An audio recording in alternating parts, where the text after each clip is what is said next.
Bapak dan ibu-ibu, saudara-saudara dan saudari, para hadirin wal hadirat, wal musyahidin wal musyahidat, jemaah salat subuh di Masjid Nurul Yaqin Muhammadiyah Pekanbaru, ataupun menyaksikan melalui media dimanapun berada, yang bergelar tak saya panggil gelar, yang tak bergelar tak sebut nama,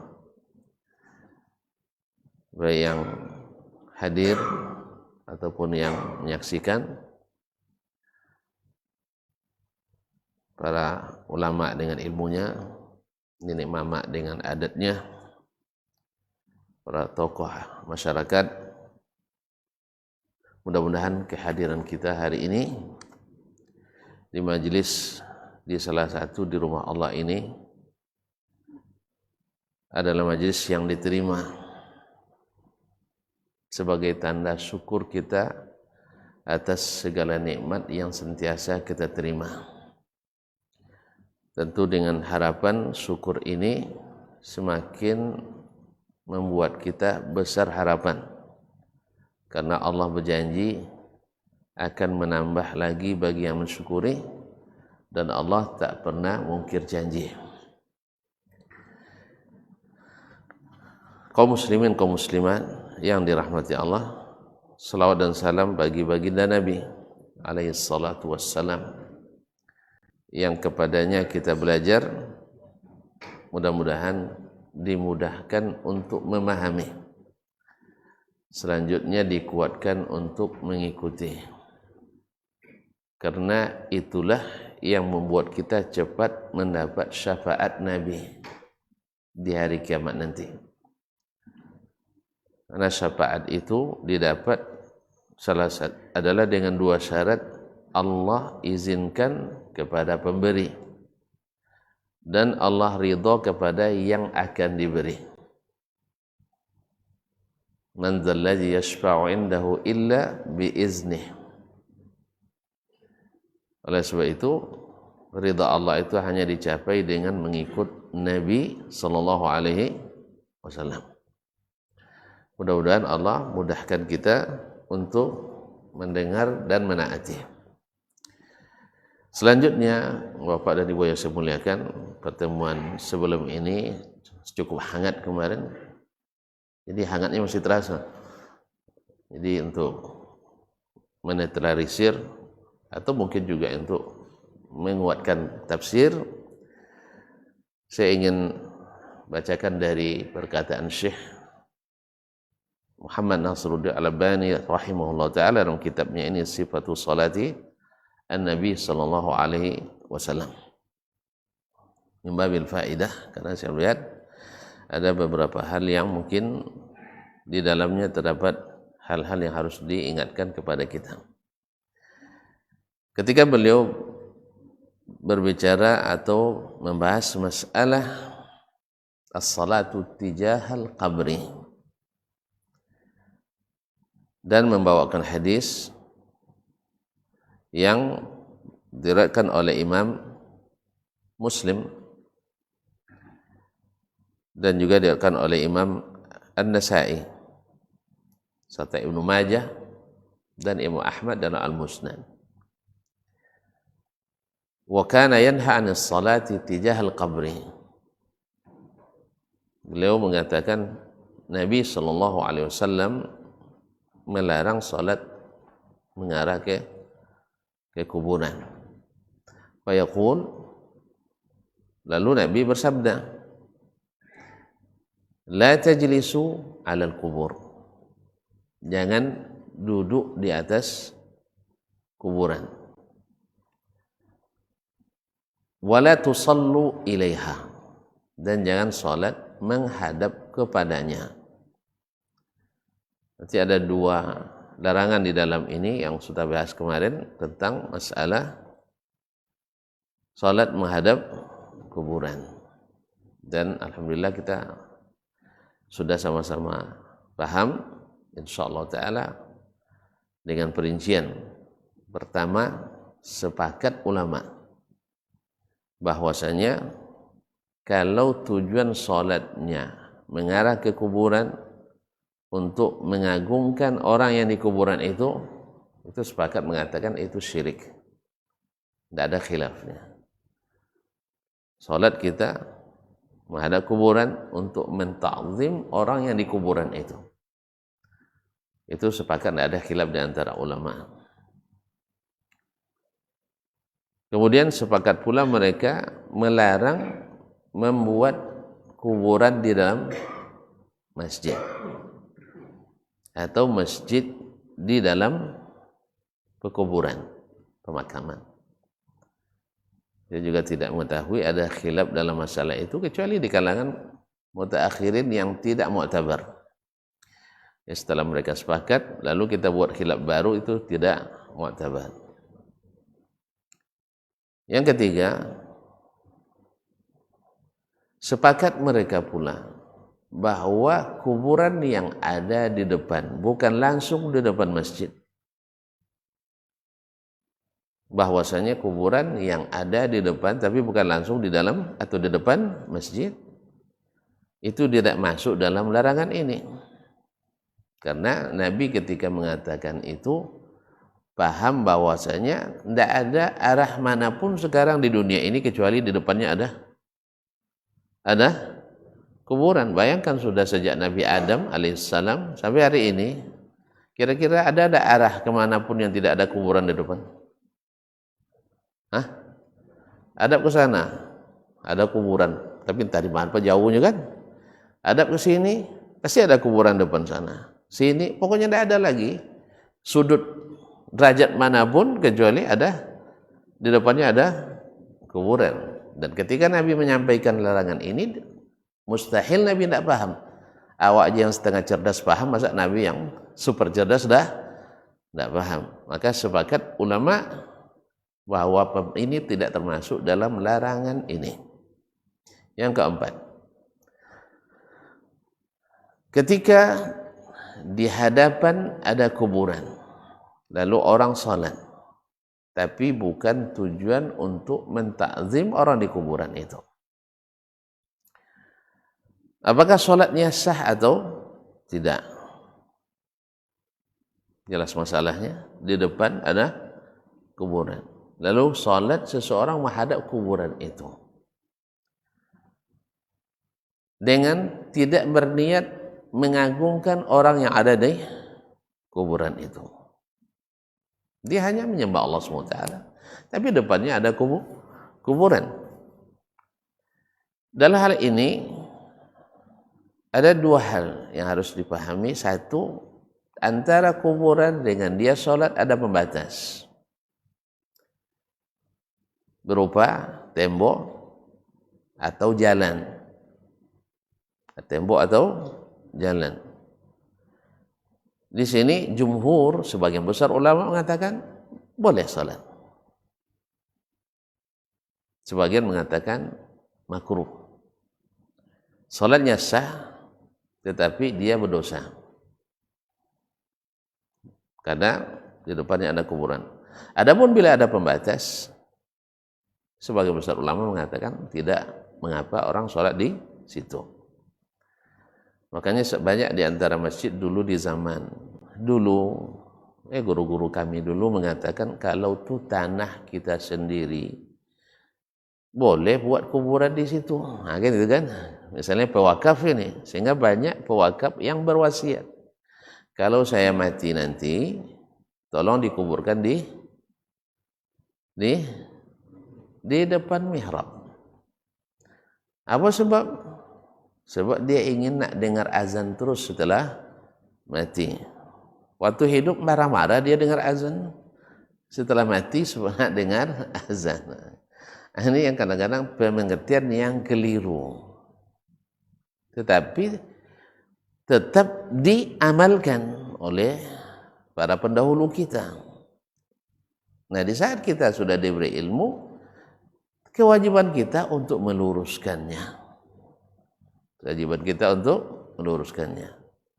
Maka bila ada pewakaf yang berwasiat seperti itu, tolong dikuburkan di depan masjid, maka kita katakan kalau bisa jangan Pak. Bukan kalau bisa lagi, ini dilarang oleh Nabi Shallallahu Alaihi Wasallam karena membawa orang yang sholat terpaksa harus menghadap ke kuburan. Dan lebih-lebih lagi kalau yang dikubur itu kiai haji pula atau buaya godang. Nah, ini akan lebih menjadi fitnah bagi orang-orang yang datang. Sebab mungkin kemarin sudah kita bahas atau kita sampaikan, fitnah syirik terjadi, awal mula syirik permukaan bumi adalah karena memuliakan orang yang sudah mati. Memuliakan orang yang sudah mati secara berlebihan.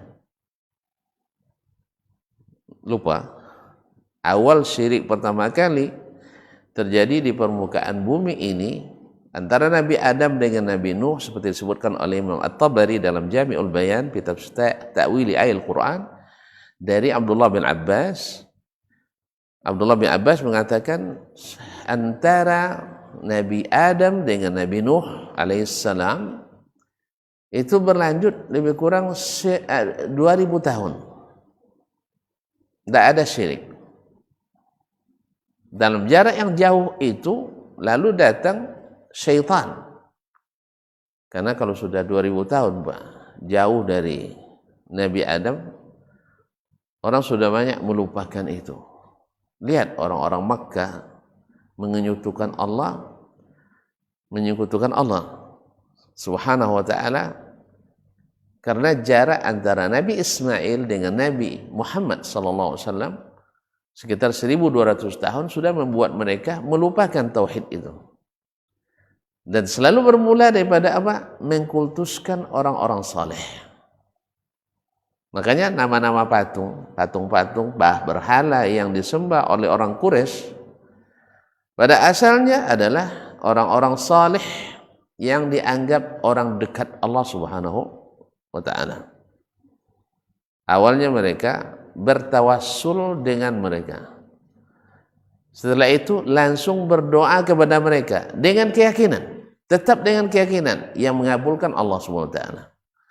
Mereka ini hanya sekedar kalau bahasa kitanya orang dalam. Orang dalam. Kalau nak ngurus urusan di instansi pakai orang dalam lebih cepat enggak? Hah? Tuan-tuan, kalau nak bikin paspor lewat orang dalam, cepat selesai? Cepat. Nak urusan pajak pakai orang dalam, cepat selesai? Nak bikin SIM pakai orang dalam. Cepat. Akhirnya dikiaskanlah itu ke Allah, dikiaskan kepada para pejabat-pejabat penting itu. Jadi orang-orang soleh dianggap orang dalam. Akhirnya ini menjadi sesuatu yang dihukum syirik oleh Allah Subhanahu wa ta'ala. Maka tuan-tuan masih ingat barangkali di awal-awal Islam Nabi melarang ziarah kubur. Kenapa dilarang? Dulu kalian syirik gara-gara ziarah kubur itu. Ada di sebuah tempat makam wali, dianggap wali, di antara wali-wali Songo. Dekat masjidnya, ketika berwuduk, ramai orang berwuduk. Pakaian Masya Allah, putih-putih, bagus. Maghrib pula. Pas sholat maghrib, tidak banyak yang sholat di masjid. Sehingga yang cerita saya agak merinding juga, jangan-jangan tadi yang wuduk di tempat wuduk itu jin. Ramai.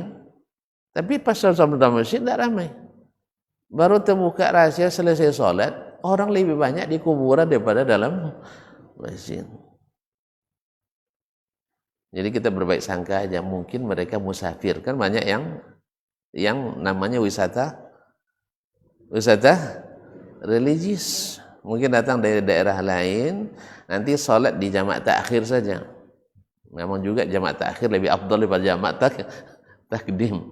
Tapi muskilahnya orang dekat masjid, kuburan dekat masjid, mereka lebih mendahulukan ke kuburan daripada masjid. Ini akibat apa? Menganggap masjid itu lebih menganggap kuburan orang-orang yang diwalikan itu, hakikatnya kita kan tidak tahu, kita belum sampai ke alam akhirat kan? Kan kita belum sampai ke alam akhirat. Makanya kita nggak tahu. Andainya mereka balik, beritahu berita tentang apa yang dialami, mungkin kita tahu. Tapi sekarang kan tidak ada yang balik. Hanya perkiraan saja. Mereka orang-orang dekat dengan Allah. Sayangnya mereka lebih banyak di kuburan. Wallahu a'lam tak ngapain. Mungkin yang jelas lebih mengutamakan ziarah kuburnya daripada sholat berjamaah di masjid. Ini fitnah yang membuat umat Islam tidak jarang lebih bersemangat pergi ziarah kubur daripada ke rumah Allah Tabaraka wa Ta'ala. Makanya dilaranglah oleh Nabi di awal-awal Islam orang ziarah kubur. Lalu setelah hijrah ke Madinah, di mana berhala-berhala yang dulu di Makkah itu sudah dihilangkan, baru Nabi SAW mengizinkan sahabat untuk ziarah kubur karena kultus yang dulu menghantui mereka sudah sirna. Nah, andainya hari ini kalau lahir lagi pengultusan terhadap kuburan wali, orang-orang yang dianggap keramat, maka kita katakan tidak usah ziarah kubur dulu kondisi ini. Karena ini akan mengembalikan ta'zim tersebut. Nah, kembali ke permasalahan tadi, bila tujuannya mentakzim, maka itu sepakat ulama tidak membolehkan. Nah, seperti yang saya katakan tadi, hadisnya la tajlisu 'alal qubur, jangan duduk di atas kuburan. Wala tusallu ilaiha, dan jangan pula salat menghadap kepadanya. Kita dengarkan apa kata Syekh di sini, karena tidak sedikit kita hari ini kalau ke kuburan banyak orang yang duduk di atas kuburan.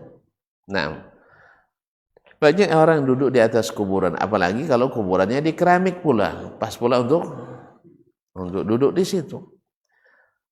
Dan tidak sedikit juga yang berdiri di atas kuburan.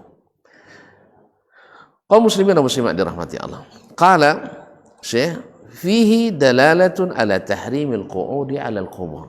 Di dalam hadis itu terdapat hukum haramnya duduk di atas kuburan. Ini pendapat beliau ya.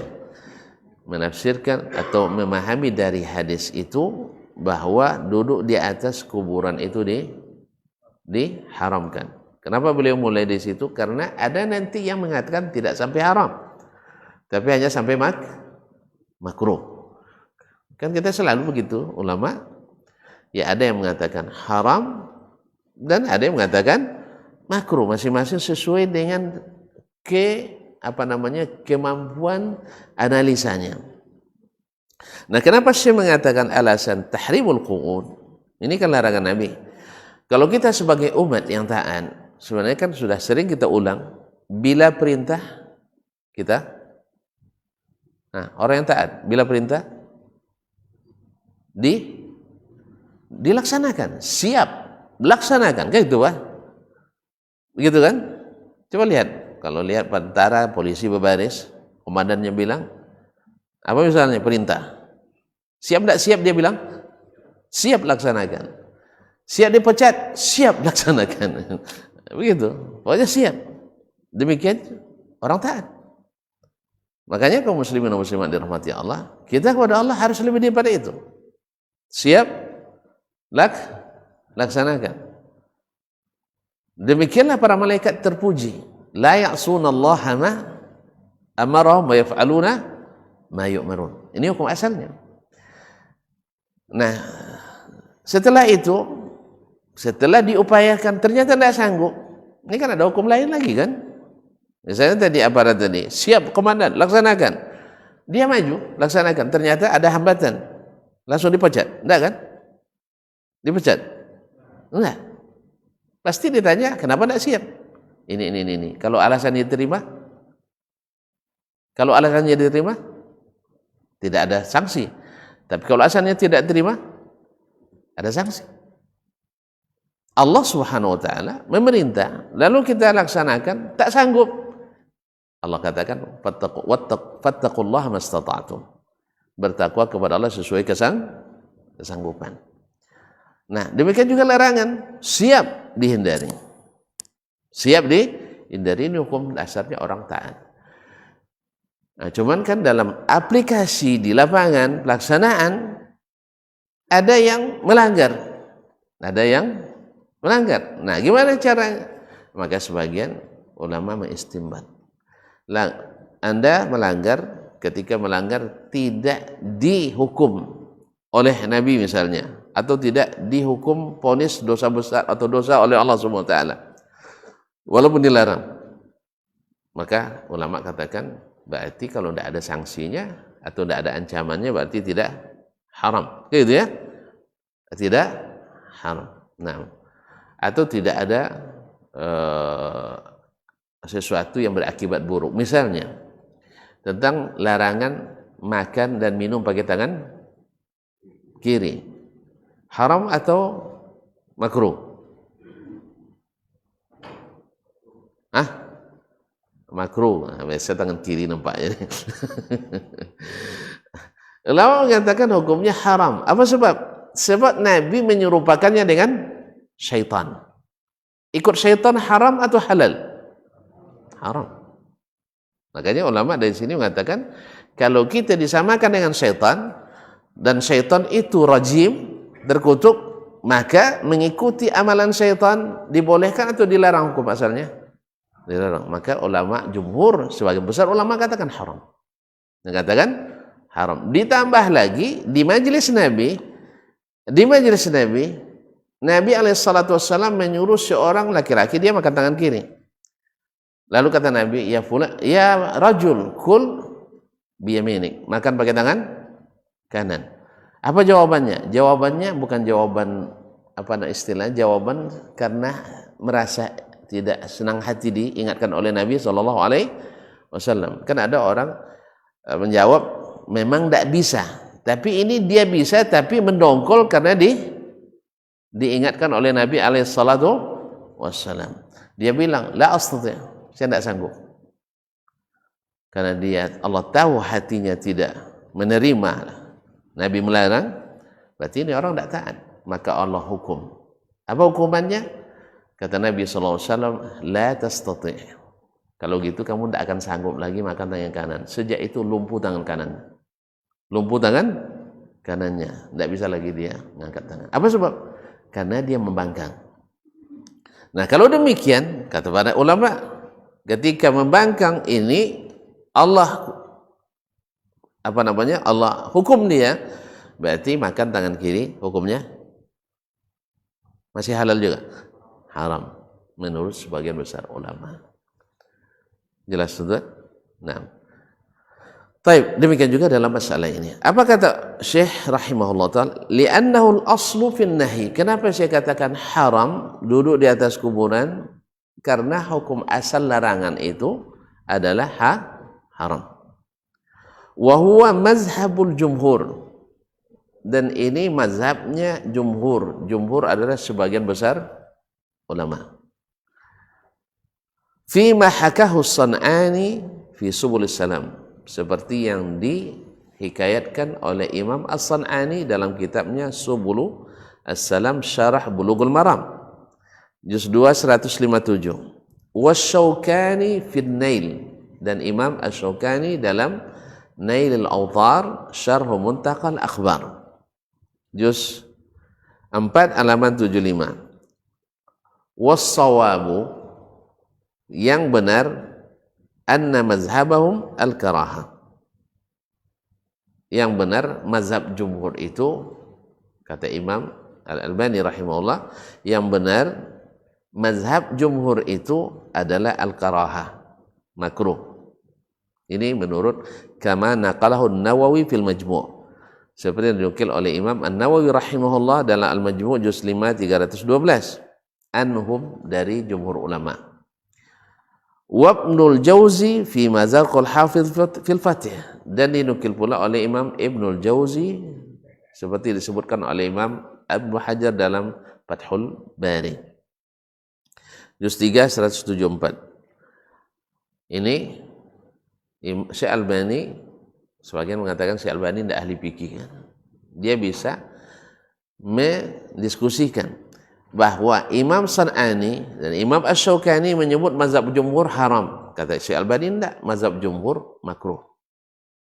Karena Imam Nawawi menukil makruh, demikian pula Imam Ibnul Jauzi rahimahullah taala.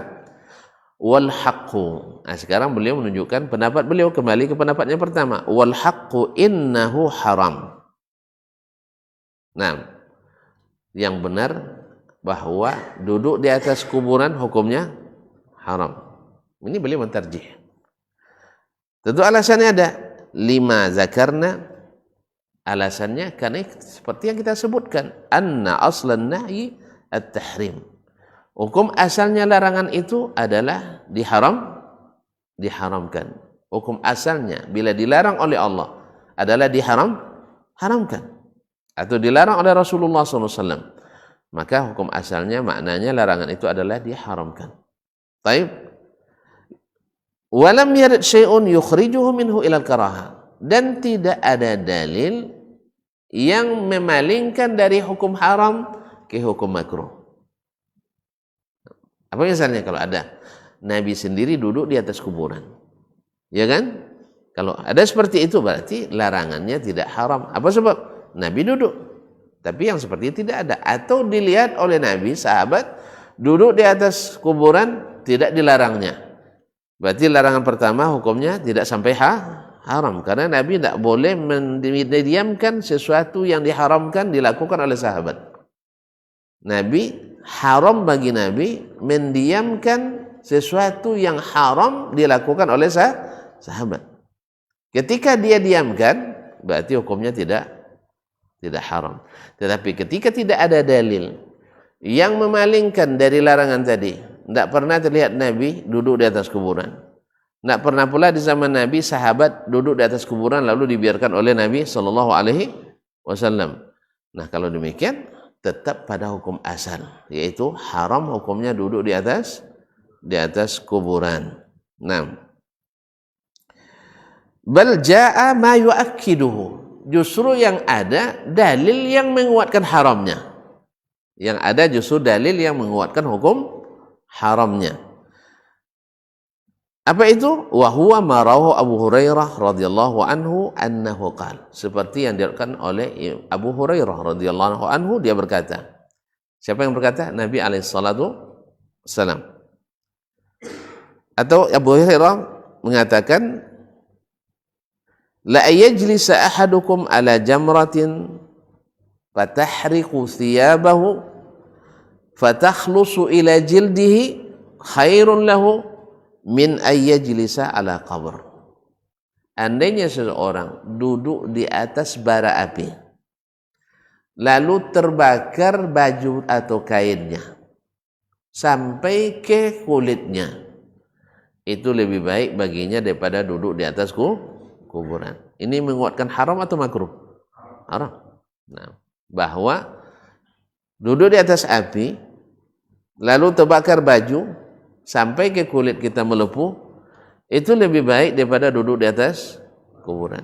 Ini menunjukkan bahwa larangan Nabi tadi adalah larangan haram atau mengharamkan. Hadis ini diriwayatkan oleh Imam Muslim, Abu Dawud, An-Nasai dan Ibnu Majah serta Imam Ahmad. Taib. Kemudian yang kedua, dalil yang menguatkan haramnya juga marawahu Uqbah bin Amir marfu'an, yang diriwayatkan oleh Uqbah ibn Amir sahabat Nabi sallallahu alaihi wasallam radhiyallahu anhu, marfu'an dari Nabi, marfu' dari Nabi, la an amshiya ala jamrah. Nabi mengatakan, andainya saya berjalan di atas bara api, au sayfin, atau berjalan di atas mata pedang, au akhsifu na'li birijlayya, atau saya menjahit pakai sendalku dengan kakiku, ahabbu ilayya min an amshiya ala qabri muslim. Ini lebih aku sukai, lebih baik bagiku daripada berjalan di atas kuburan orang muslim. Seperti berjalan di atas bara, senang. Berjalan di atas mata pedang, senang. Atau menjahit sendiri dengan kaki, jahit sepatu dengan kaki, bisa? Enggak. Taib. wa ma ubali awasatal quburi qadaitu hajati. Kalau sudah saya lakukan duduk seperti itu, saya tidak peduli lagi apakah di atas kuburan saya qada hajat, buang hajat besar atau hajat kecil, awasatas suq atau di dalam pasar. Kalau sudah melakukan itu seperti ibaratnya orang buang hajat di atas kuburan atau di tengah pasar. Kalau ada orang buang hajat tengah pasar, gimana kira-kira? Hah? Apa? Awak sedang gali kan? Uang pipis di depan gali kita. Cuma mungkar atau tidak? Mungkar. Nabi katakan, kalau saya duduk di atas kuburan, maka tidak peduli lagi saya setelah itu. Nak buang hajat di tengah pasar atau di atas kuburan. Mana yang lebih dahsyat? Buang hajat atau duduk di atas? Mana yang lebih dahsyat? Buang hajat di atas kuburan atau duduk di atas kuburan? Buang hajat. Buang hajat lebih dahsyat. Ya. Karena sebagian ulama memberikan alasan kenapa tidak haram, karena itu meremehkan orang yang ada dalam kuburan. Mana yang lebih meremehkan, duduk atau buang hajat? Buang hajat. Makanya Nabi ketika melarang, kalau sudah duduk saya di atas kuburan, saya tidak peduli lagi nak buang hajat, nak apa di atas kuburan. Jelas? Ini juga menguatkan bahwa duduk di atas kuburan adalah diharamkan. Nah, kalau gini faqih enggak? Ahli fikih enggak beliau ni? Paham enggak dia hukum? Ya, sebagian kan orang kalau enggak sepakat, enggak sama sama kita, dianggap enggak alim. Kalau sepaham sama kita, dianggap ulama. Walaupun ilmunya jauh di bawah, tapi sepakat pendapat dengan kita, langsung jadi ulama. Tapi kalau enggak sepakat, langsung enggak jadi ulama. Nah, ini kan cara-cara jahiliyah begini. Ya, enggak cara ilmiah. Cara ilmiah itu buktinya adalah ilmu, bukan nafsu. Nah, ada sebagian kalau sepakat sependapat ulama aja, kalau tidak sepakat tidak ulama. Allah musta'an. Akhrajahu Ibnu Majah bi isnadin sahih. Ini hadis diriwayatkan oleh Imam Ibnu Majah dengan sanad yang sahih. Kemudian beliau menyebutkan wa qad aghraba ba'dul a'immah. Sebagian ulama menyebutkan alasan yang aneh menurut beliau. Fa awwal al-julus 'ala al-qabri bil julus li gha'itin aw baulin. Sebagian menakwilkan yang dimaksud dengan larangan duduk di atas kuburan, larangan buang BAB dan BAK. Jadi maksud jangan duduk di atas kuburan itu maksudnya adalah kalau mencangkung buang hajat. Berarti kalau tidak buang hajat boleh. Ini alasan tepat atau alasan aneh? Alasan aneh. Karena Nabi SAW ketika melarang buang hajat, dia jelaskan. Tidak paham Nabi bahasa Arab. Nabi paham bahasa Arab tidak? Beliau adalah afsahul Arab. Mohon ditutup auratnya Pak. Nabi adalah orang Arab yang paling fasih bahasa Arabnya. Jadi ketika dia menyebut buang hajat besar, dia sebutkan dalam Al-Quran saja disebutkan buang hajat besar. Nah, dalam Al-Quran saja ada kalimat ghaid. Innallaha la yastahi minal haqq.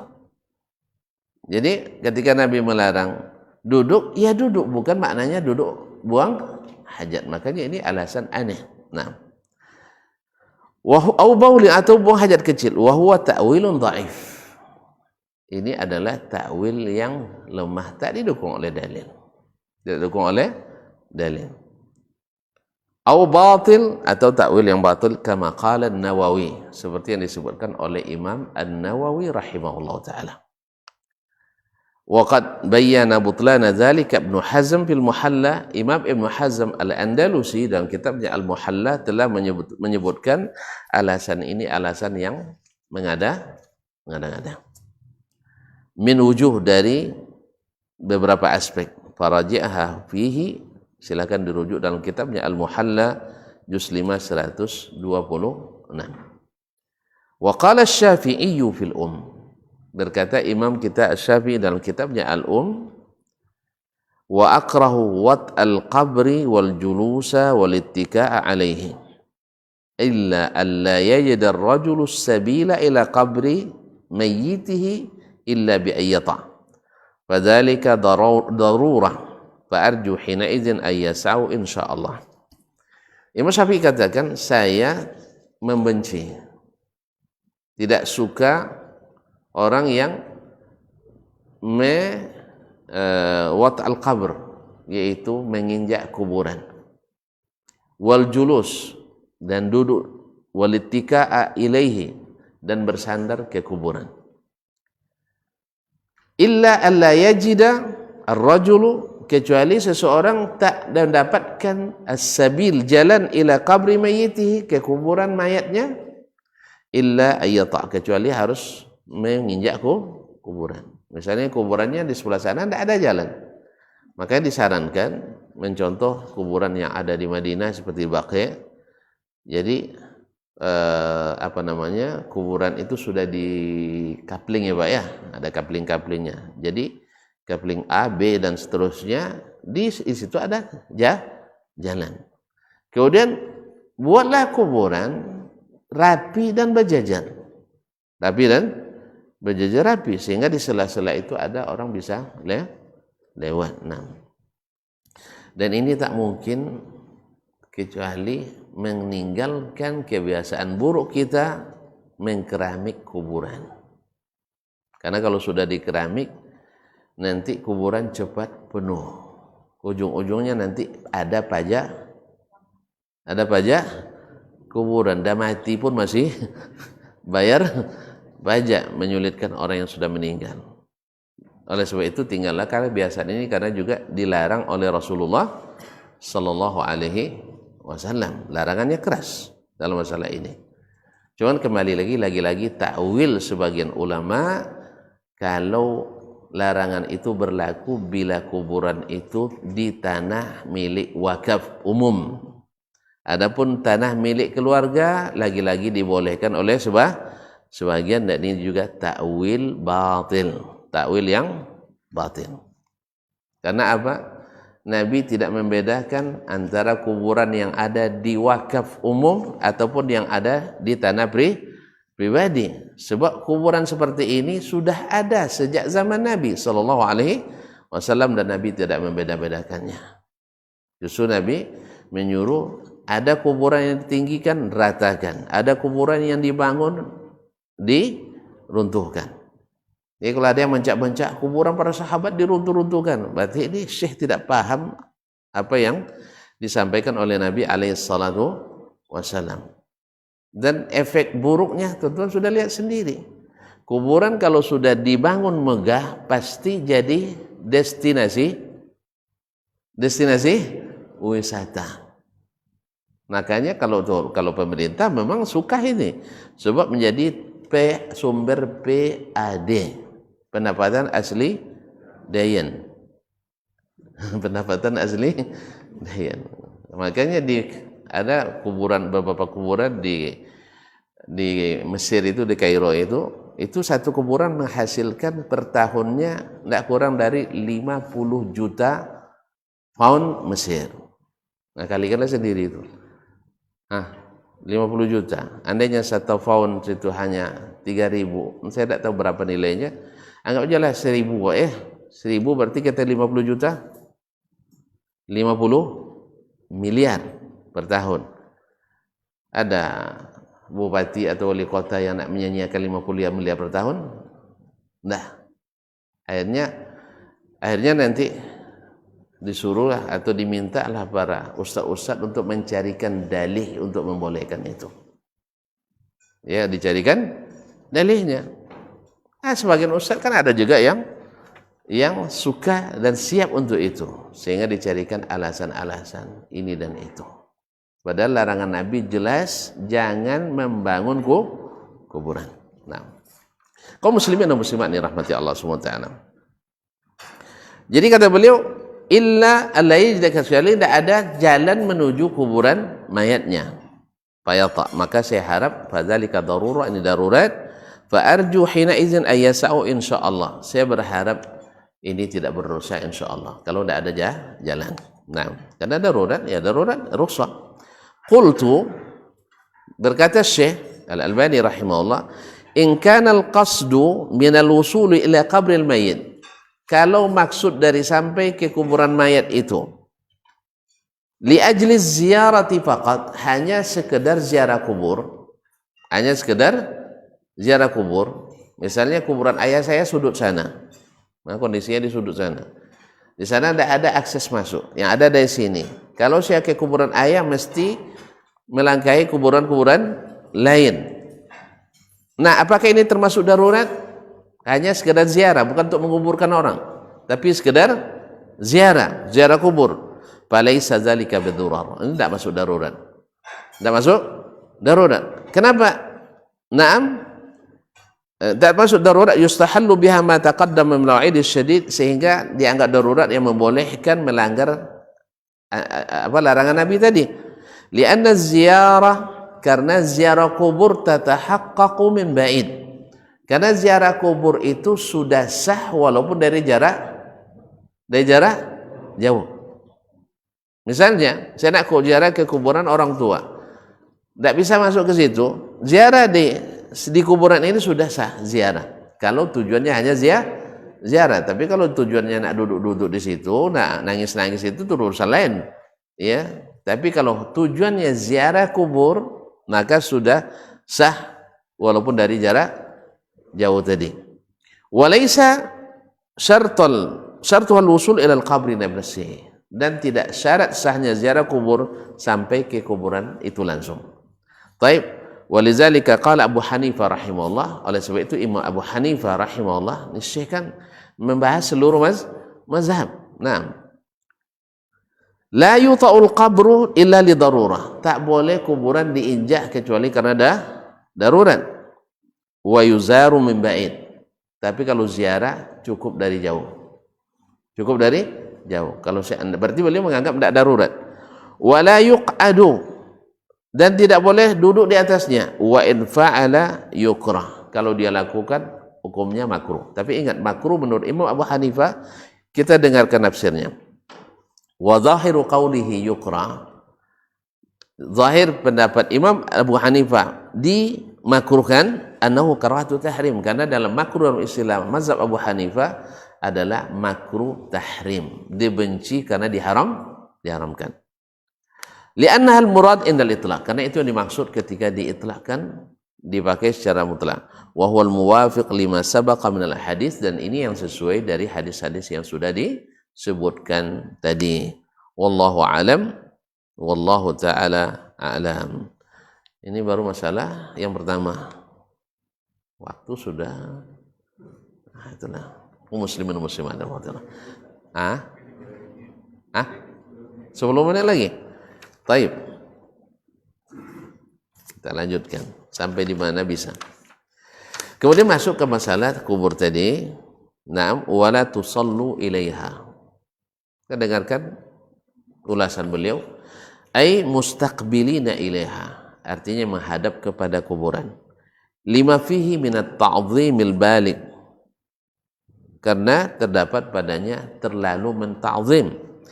Li'annahu min martabatil ma'bud, karena kalau ta'zim yang berlebihan itu, kultus yang berlebihan itu hanya milik Allah, yang kita hanya boleh beribadah kepadanya.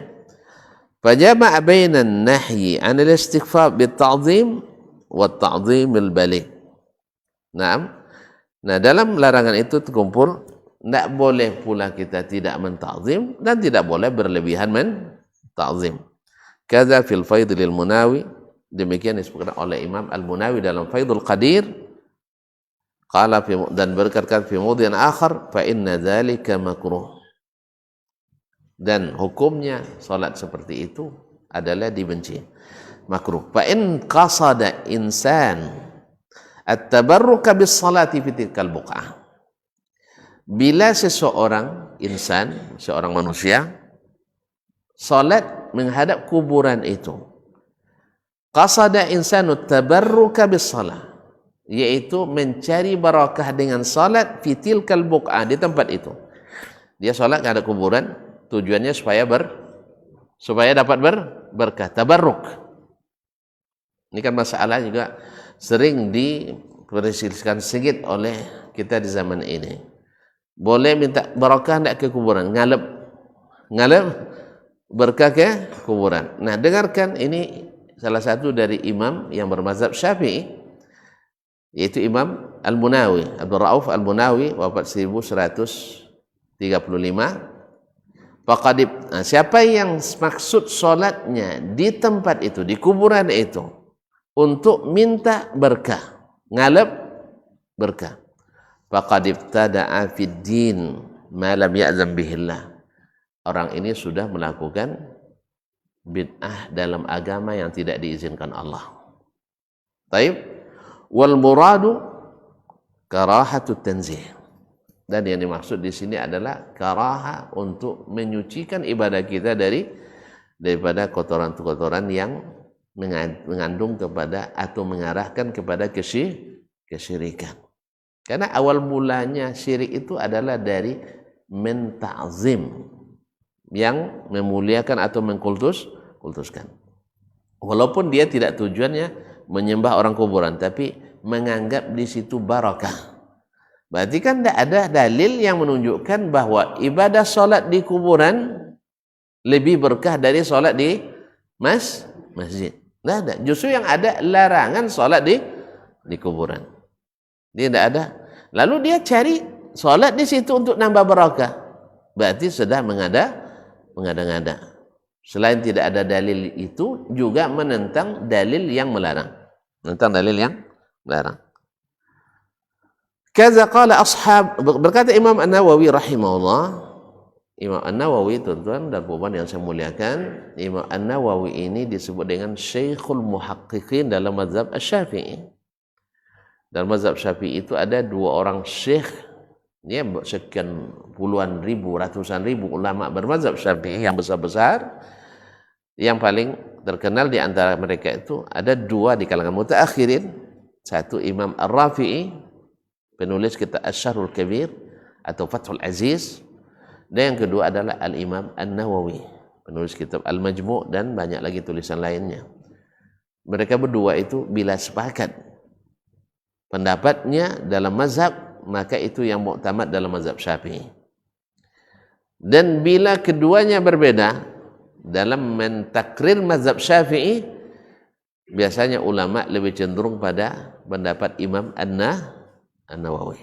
Ini dalam mazhab, ya, terlepas dari dibanding mazhab lain marjuh atau tidak, ini di dalam mazhab Asy-Syafi'i. Jadi perkataan Imam An-Nawawi ini memang sangat-sangat mu'tamad dalam mazhab Imam Asy-Syafi'i rahimahullah.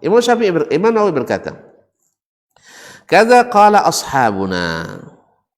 Beginilah yang dikatakan oleh para pengikut mazhab kita, yaitu makruh tanzih, dibenci demi menjaga kesucian ibadah kita. Walau qila bitahrimihi, andainya dikatakan bahwa salat di kuburan itu haram li zahirihi, karena zahir larangan, lam yab'ud, ini tidak jauh dari kebenaran. Artinya beliau juga cenderung pada mengharamkan. Itu baru kalau nak cari barakah, ya, cari barakah. Tapi kalau sudah katakan, kalau dia memang untuk mentakzim orang kuburan, dah ada khilaf lagi. Ini masalahnya masalah menganggap di situ barakah atau mustajab di situ. Wa yu'khadhu minal hadis an-nahy 'anis salati bil maqbarah. Dan diambil dari hadis larangan salat di kuburan. Fahiya makruhatun karahatat tahrim. Salat di kuburan itu makruh tahrim, makruh yang mengharamkan. Intah. Wa fil dalam kitab Al Imam Asy-Syafi'i sendiri, kalau tadi pengikut Imam Asy-Syafi'i, sekarang Imam Syafi'i mengatakan, wa akrahu ayyubna 'alal qabri masjid. Saya tidak menyukai, atau menurut saya makruh dibangun di atas kuburan masjid. Ya, kalau ada kuburan, maka tidak boleh dibangun di atasnya masjid. Dan ini sunnah Nabi alaihissalatu wassalam. Ketika beliau datang ke Madinah, dia membeli tanah untuk ke Masjid Nabawi. Di situ ada kuburan-kuburan. Apa yang beliau lakukan? Kuburannya dibongkar, dipindahkan. Kuburannya dibongkar dan dipindahkan. Awal-awal Islam lagi. Maka Masjid Nabawi dibersihkan oleh Nabi SAW dari dibangun di atas kuburan. Nah, karena kalau dibangun di atas kuburan, Nabi begitu sudah membersihkan masjidnya, sudah melarang orang kuburan, masih banyak juga ulama yang menganjurkan sholat di kuburan. Apalagi kalau sempat Nabi tidak bersihkan itu. Jadilah balik lagi syirik dengan sangat mudah ke dalam pemeluk agama Islam. Nah, au yusalla alaihi. Saya juga tidak suka sholat di atas kuburan. Wa huwa ghairu musawwa. Ya. Wa huwa ghairu musawwa. Sedang kuburan itu tidak diratakan. Au yusalla ilaihi, atau sholat menghadapnya. Sholat di atas kuburan atau sholat pada kuburan menurut Imam Asy-Syafi'i tidak dibolehkan juga. Wa in shalla ilaihi ajza'ahu. Tapi kalau dia sholat menghadap kuburan, ya walaupun dilarang, secara hukum sah sholatnya. Secara hukum fikih sholatnya tetap sah. Tapi berdosa tak? Nah, lupa kaji bulan lalu. Sah sholatnya, tapi dia berdosa. Kenapa berdosa? Kenapa berdosa? Karena melakukan yang dilarang, melakukan yang diharamkan. Sah sholatnya? Sah. Kemarin kita sudah contohkan banyak kan? Sholat di tanah yang tanah orang yang kita serobot ya. Misalnya kita ada tanah bukan milik kita, milik orang, lalu kita karena keahlian kita bermain di pengadilan misalnya, akhirnya menjadi hak kita, padahal bukan hak kita.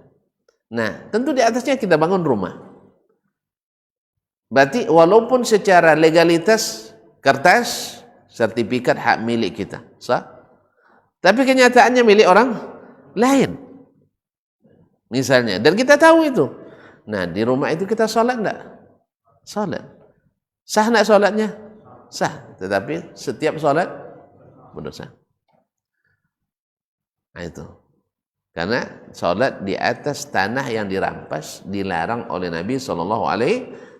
Demikian juga beli baju, beli satu masuk tas 3 misalnya. Nah, habis itu katakan orang Islam kita buat sholat. Sah sholatnya? Sah. Tapi setiap sholat pakai baju itu berdosa. Pokoknya asal pakai baju itu dosa mulai itu.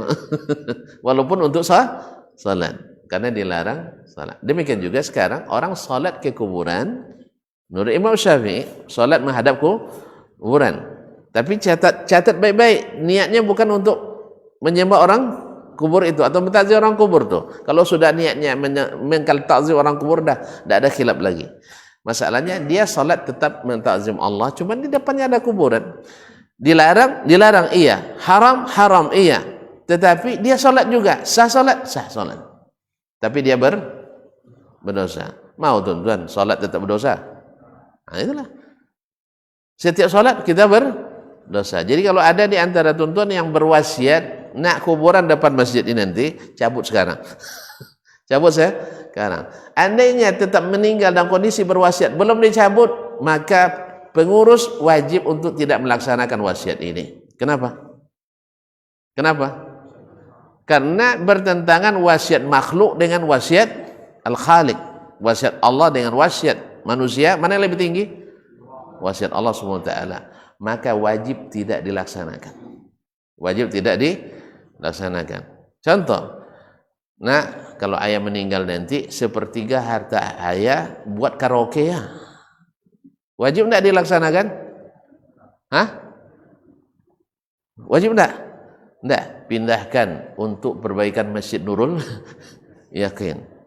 Ya bukan untuk karaoke, tapi untuk tidak apa, laksanakan juga, tapi pindahkan karena siapa yang bernazar berbuat maksiat, maka dia cabut wasiatnya, dipindahkan kepada berbuat taat.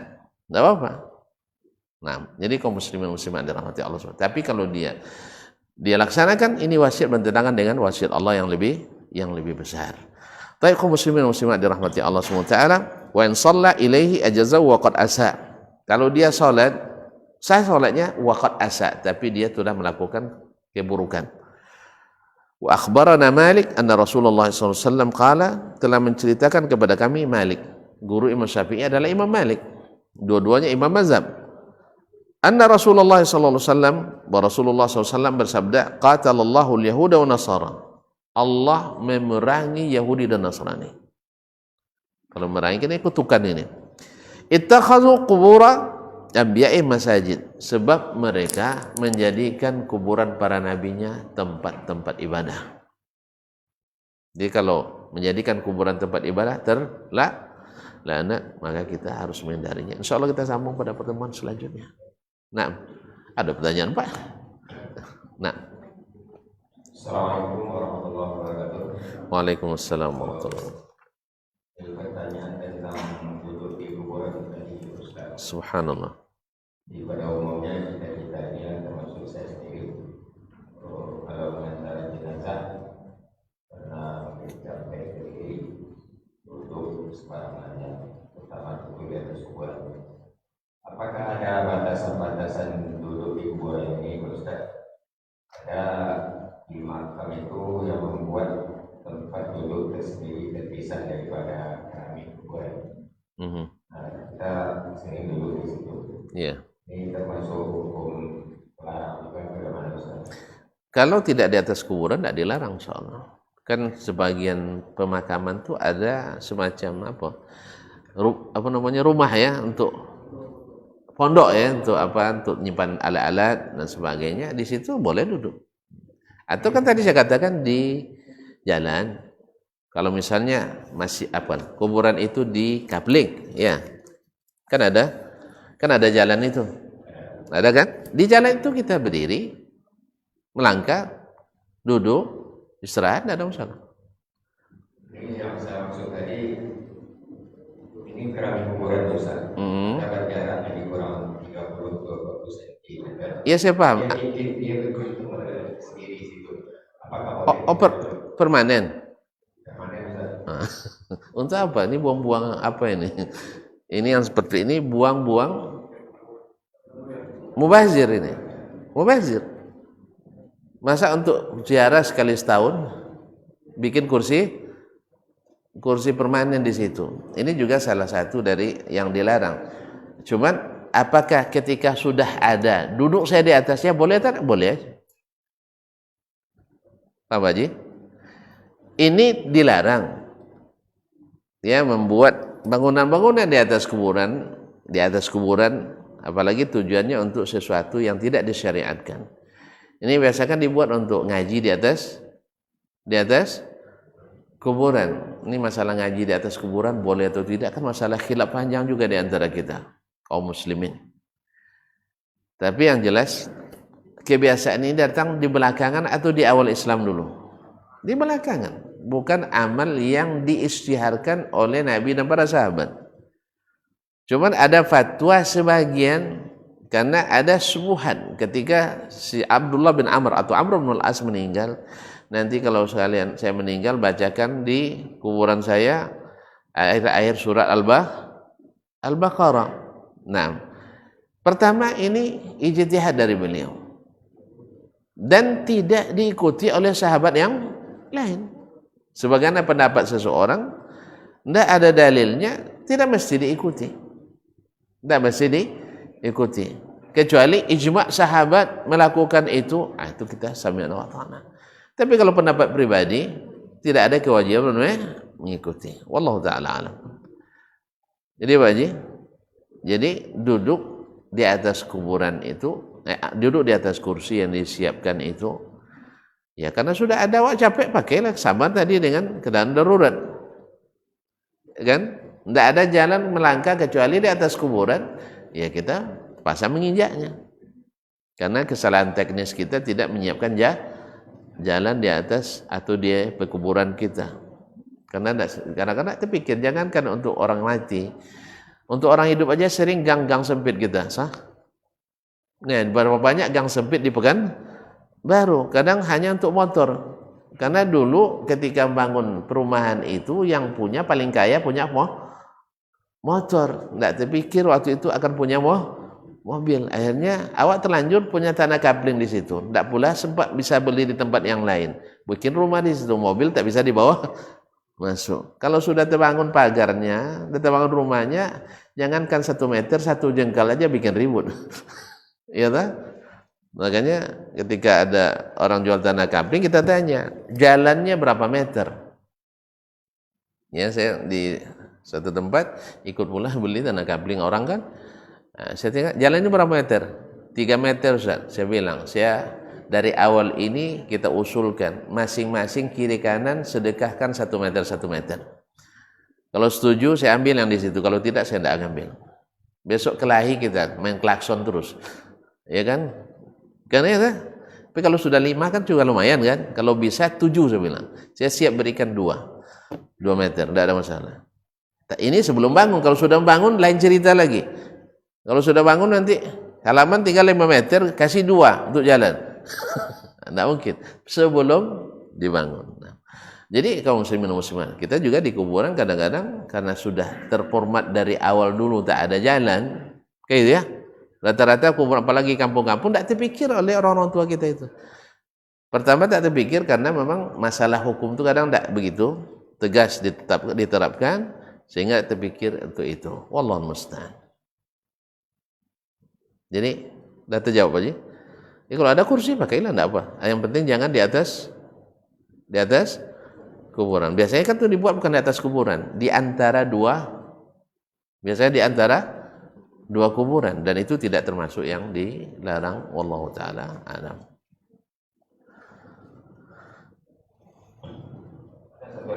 Ada lagi. Mengenai menghadiri majelis ilmu ini, kalau nggak salah saya dengar dari Ustaz Aidul, doa Nabi untuk ibadah, apakah doa itu boleh kita amalkan juga? Itu Allahumma faqihni fid-din wa 'allimni at-ta'wil. Baik, barakallahu fikum. Ini pertama memang doa khusus Nabi SAW untuk Abdullah bin Abbas. Yaitu di suatu malam Nabi SAW, Abdullah bin Abbas bermalam di rumah Nabi. Di rumah Nabi karena istri Nabi salah satunya adalah Maimunah bintul Haris Al-Hilaliyah. Itu adalah bibi kandung Abdullah bin Abbas. Jadi malam di rumah etek, itulah istilahnya, malam di rumah bibinya.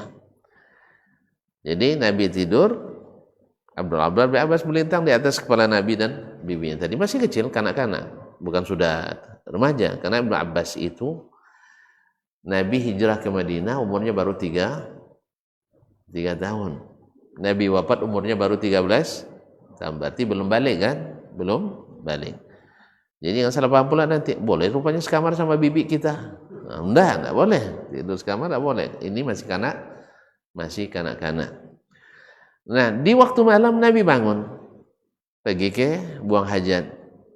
Nah, tanpa disuruh, ini kan anak cerdas. Tanpa ada suruhan, dia bangun. Dia ambilkannya air untuk wudhu Nabi SAW, diletakkan di depan pintu WC Nabi SAW. Nabi keluar nampak air. Man ata bihadza? Siapa yang datangkan air ini? Nabi kan suka memberikan apresiasi. Ada orang buat baik, diberikan apresiasi. Nabi selalu gitu. Anas bin Malik juga dapat doa dari Nabi SAW karena berbuat kebaikan. Kemudian ada siapa nama Sa'ad bin Rabi' Al-Aslami membantu wudhu Nabi SAW, juga minta, ada hajat yang bisa saya berikan. Dia minta, tidak apa tanggung-tanggung mintanya, saya ingin berdekatan denganmu di surga. Kan banyak pindahnya ini orang tuh. Kata Nabi, aghaira zalik, nah tidak yang lain. Maksudnya hajat dunia, nak minta baju, nak belikan bonbon misalnya, kan masih anak-anak juga, ya kan? Lah, ya Rasulullah, saya hanya minta itu. Tidak minta baju, tidak minta pekerjaan, tidak minta yang lain. Yang saya minta berteman denganmu di surga. Kata Nabi SAW, saya doakan dan tolong bantu doa ini terkabul dengan banyak salat sunat. Tanya, bikathratis sujud. Nah, Abdullah bin Abbas malam itu siapkan apa tadi? Wudhu Nabi SAW. Ketika Nabi keluar, dilihatnya, siapa yang bawa ini? Dia bilang, saya ya Rasulullah. Oh ya, subhanallah, anak kecil punya inisiatif sendiri, ini luar biasa, anak cerdas. Maka Nabi doakan dengan yang sesuai pula dengan kecerdasan, yaitu menjadi ahli ilmu. Karena cerdas, kalau diberikan ilmu akan berguna. Maka Nabi doakan, Allahumma faqihhu fid din. Ya Allah, jadikan dia seorang faqih dalam agama ini. Wa 'allimhu ta'wil, dan beri dia ilmu menafsirkan Al-Qur'anul Karim. Maka jadilah Abdullah bin Abbas salah seorang fuqahaul Islam dan salah seorang ahli tafsir paling terkemuka, bahkan ahli tafsir terkemuka dalam Islam sepanjang sejarah. Nah, apakah doa ini boleh kita baca? Menurut saya tidak ada larangan untuk membacanya itu. Tapi apakah mangkui bahasa kitanya, makbul atau tidak, kembali kepada syarat diterima atau tidaknya doa. Ya Allah, berikan saya faqih, berikan saya seorang yang paham agama, dan ajarkan, itu boleh, tidak ada larangan. Setahu saya tidak ada larangan membacakan doa ini. Wallahu ta'ala alam.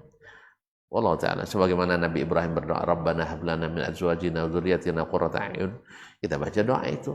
Atau sebagaimana Nabi Sulaiman baca, Rabbi auzi'ni an ashkura ni'mataka allati an'amta 'alayya, kita baca doa itu. Doa Nabi Ibrahim, Rabbi habli minas shalihin, dan sebagainya. Wallahu ta'ala alam. Baik, barangkali sampai di sini yang bisa kita lakukan pada pagi ini, semoga bermanfaat. Yang benar semata-mata taufik dari Allah, salah dan silap itu kelemahan saya, mungkin dari syaitan. Kepada Allah saya mohon ampunan, pada tuan-tuan saya mohon dimaafkan, dan kalau bisa diberikan masukan. Wabillahi taufiq wal hidayah. Wa subhanakallah bihamdik, asyhadu an la ilaha illa anta astaghfiruka wa atubu ilaik. Wassalamualaikum warahmatullahi wabarakatuh.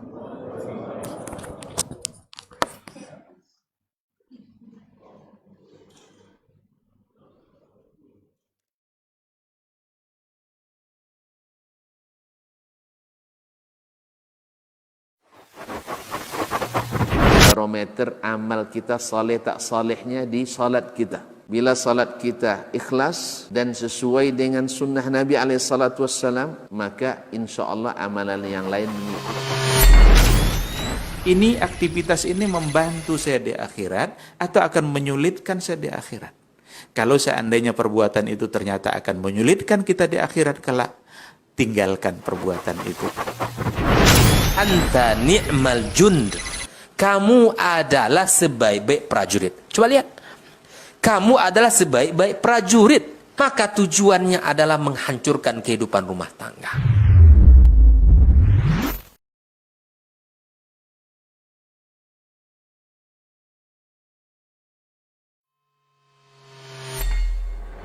Di para sahabat itu, kaum muslimin, yang terbayang bagi mereka itu adalah infak. Yang terbayang bagi mereka adalah sebuah kebahagiaan, keselamatan di akhirat yang kekal dan abadi di sisi Allah Tabaraka wa Ta'ala.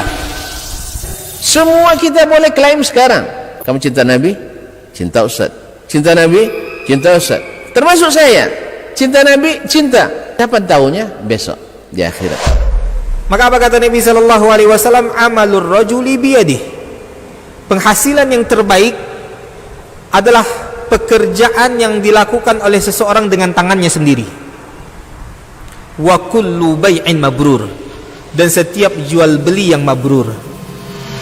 Ini aktivitas ini membantu saya di akhirat atau akan menyulitkan saya di akhirat? Kalau seandainya perbuatan itu ternyata akan menyulitkan kita di akhirat kelak, tinggalkan perbuatan itu.